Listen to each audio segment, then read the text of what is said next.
বিসমিল্লাহ রহমানির রহিম। প্রিয় এলাকাবাসী ও প্রিয় দেশবাসী এবং বিদেশে অবস্থানরত প্রিয় ভাই বোনেরা, আসসালামু আলাইকুম। সম্মানিত শুধু প্রিয় দেশবাসী, আপনারা দেখতে পাচ্ছেন যে আমি এখন রয়েছি পাবনা জেলার ঐতিহ্যবাহী বেড়া করমজা পেঁয়াজ এবং রসুন হাটে। আপনারা জানেন যে উত্তরবঙ্গের কয়েকটি প্রসিদ্ধ হাটের মধ্যে বেড়া করমজা পেঁয়াজ রসুন হাট অন্যতম। সম্মানিত শুধু প্রিয় দেশবাসী, আপনারা জানেন যে বেড়ার আশেপাশের মানুষের আয়ের প্রধান হচ্ছিল কৃষি, অর্থাৎ কৃষি স্বনির্ভরশীল এই এলাকাটিতে কৃষকেরা মাঠে বিভিন্ন ধরনের ফসল ফুলিয়ে সেই সকল অর্থকারী ফসলগুলো হাটে নিয়ে এসে বিক্রি করেন এবং তাদের জীবন জীবিকা নির্বাহ করেন। শুধু তাই নয়, এই হাট থেকে পেঁয়াজ রসুন পরিবহন খাতে বাংলাদেশের বিভিন্ন প্রান্তে গিয়ে ভোক্তাদের চাহিদা সম্পন্ন করছে।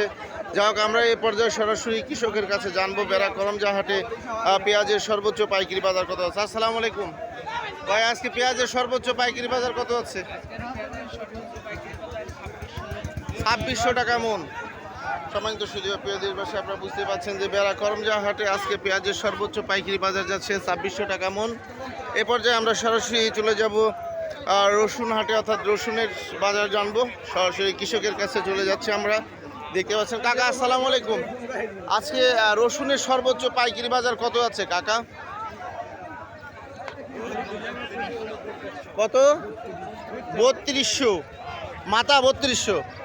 সম্মানিত সুধীয় প্রিয় দেশবাসী, আজকে বুঝতে পারছেন বেড়া করমজা হাটে রসুনের সর্বোচ্চ পাইকারি বাজার যাচ্ছে 3200 টাকা মন। আমি আপনাদের মাঝে আবার আপডেট নিউজ দিয়ে ফিরে আসবো ইনশাল্লাহ। আসসালামু আলাইকুম।